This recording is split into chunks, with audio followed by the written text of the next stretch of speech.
Assalamualaikum warahmatullahi wabarakatuh. Waalaikumsalam warahmatullahi wabarakatuh. Ayo silakan Pak. Ya, silakan sedikit.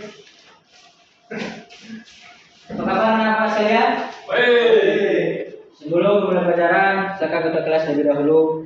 Ketua kelasnya. Said Ikro Basmalah. Bismillahirrahmanirrahim. Nah, siapa yang tahu kepada kita pada acara ini? Betul sekali, taharah. Sebelum anak bapak lebih lanjut mengenai taharah, siapa yang tahu pembelajaran kita kemarin? Tidak tahu. Tidak tahu. Pernikahan. Nah, betul. Bilang pernikahan. Apa pengertian pernikahan bilang? Ikatan Pak Betul. Hubungan antara dua insan. yang bersatu. Nah, betul. Bilang. Selanjutnya, apa itu taharah?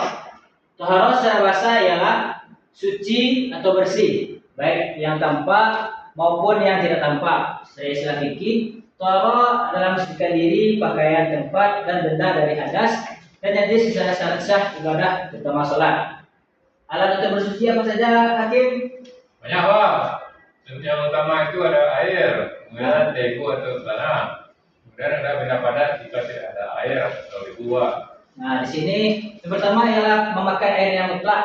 Contohnya seperti air hujan, air sungai, air sumur, dan laut. Yang kedua debu dan tanah. Yang digunakan untuk ketika tidak ada air, maka debulah yang akan kita gunakan untuk berwudu atau yang disebut dengan tayamum. Yang ketiga itu benda padat, batu atau tisu bersih yang digunakan untuk beristinja. Selanjutnya hadas dan najis. Silakan bacakan bilang najis terlebih dahulu. Najis atau kotoran nyata yang mencegah sahnya ibadah. Yang pertama mukhafafah atau ringan. Itu kencing bayi yang belum makan selain ASI cukup dipercikan saja pada bagian yang terkena.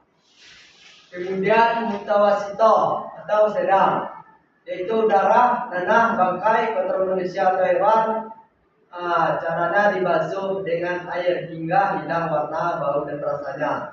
Kemudian mukhalazah, yaitu berat, seperti jilatan anjing atau babi dibasuh sebanyak 7 kali, salah satunya dengan air bercampur dengan tanah. Nah, betul sekali. Yang ini ialah najis. Mukhafafah yang contohnya mukhafafah atau ringan. Nah, contohnya Farhan nih, Farhan punya adik bayar kembar. Jikalau Farhan nanti menggendongnya, apabila Farhan terkena kencing bayi yang belum memakan selain selain air susu ibu, maka Farhan cukup dengan memperciki air pada bagian yang terkena air kencing tersebut. Yang kedua ialah mutawasithah, sedang. Contohnya seperti darah, nanah, bangkai kotoran manusia dan hewan. Dan cara dibasuhnya dengan air hingga hilang warna, bau dan rasanya. Selanjutnya mughalazah. Contohnya seperti jilatan anjing atau babi dibasuh secara 7 kali, salah satunya dicampur dengan tanah. Selanjutnya hadas, tolong dibaca Farhan. Pak, hadas yaitu kotoran tak terlihat pada diri yang menghalangi ibadah. Yang pertama itu hadas kecil, yaitu buang air kecil atau besar, kentut, dan tersentuh hal yang membatalkan wudu, disucikan dengan cara berwudu atau tayamum.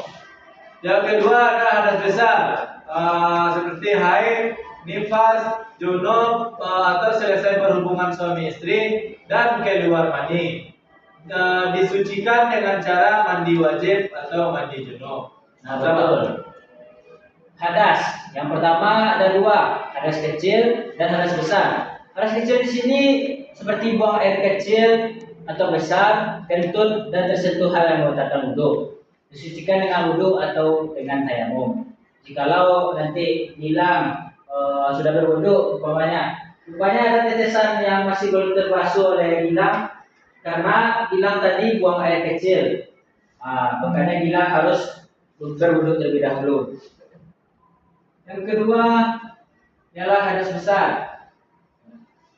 Seperti haid, nifas, junub. Nah, ini biasanya bagi laki-laki nih junub karena selesai berhubungan suami istri. Kalau bagi yang anak muda seperti anak bapak sekarang ini, seperti mimpi basah. Nah, setelah itu wajiblah bagi anak bapak mandi wajib. Disucikan dengan cara mandi wajib atau mandi junub.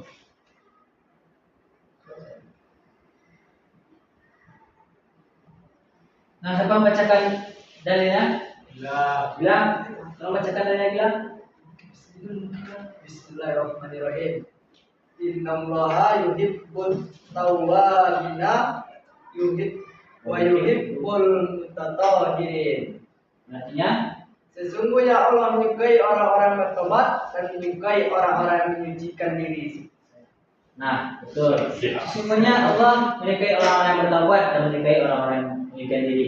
Nah, di sini Allah sendiri yang mengatakan bahwa Ia menyukai orang yang bertaubat dan menyukai orang-orang yang menyucikan diri. Makanya kita perlu mempelajari tentang tahawa ini. Sebelum kita mengakhiri pelajaran kita pada siang hari ini, maka Bapak masih semangat? Dari speaking ya. Ya Pak. Selanjutnya Bapak akan kasih nama Bapak soal. Yang pertama soalnya siapa yang bisa jawab angkat tangan terlebih dahulu. Yang pertama, apa contoh dari hadas kecil? Apa? Nah, Farhan. Seperti kentut, Terus, buang air kecil, terus, dan tersentuh hal yang membatalkan wudhu. nah betul. Berikan aplaus pada Farhan dulu. Yang kedua, contoh najis sedang. Siapa yang bisa? Apa? Nah, Hakim. Jadi sedang atau berwajibnya itu adalah darah, nanah, bangkai, kotoran manusia atau hewan. Apa? Nah, betul. Berikan aplaus pada selanjutnya, alat yang bisa bersuci. Siapa yang bisa? Bilang. Nah, yang pertama itu air Pak. Betul. Kemudian debu. Jika tidak ada keduanya maka bisa dengan benda padat Pak. Contoh air tadi bilang. Air mutlak Pak, yaitu air suci yang menyucikan. Nah, seperti air hujan, air sumur, air mata air laut Pak. Betul. Tampaknya Bapak sudah paham pada materi kita pada siang hari ini. Selanjutnya Bapak harap anak Bapak mempelajari lagi pelajaran kita untuk supaya lebih bersih lagi dalam melaksanakan sholat. Untuk ya itu. Baiklah, hanya itu yang dapat Bapak sampaikan pada siang hari ini. Untuk tugas selanjutnya, silakan anak Bapak lihat grup WA yang sudah Bapak kirim link dibuat untuk pertemuan kita minggu besok. Silakan kepada ketua kelas untuk mengakhiri pembelajaran kita pada siang hari ini. Baik, bro, alhamdulillah. Alhamdulillahirabbil alamin. Terima kasih kepada anak Bapak yang telah berpartisipasi pada siang hari ini. Bapak saya dengan Assalamualaikum warahmatullahi wabarakatuh. Waalaikumsalam warahmatullahi wabarakatuh.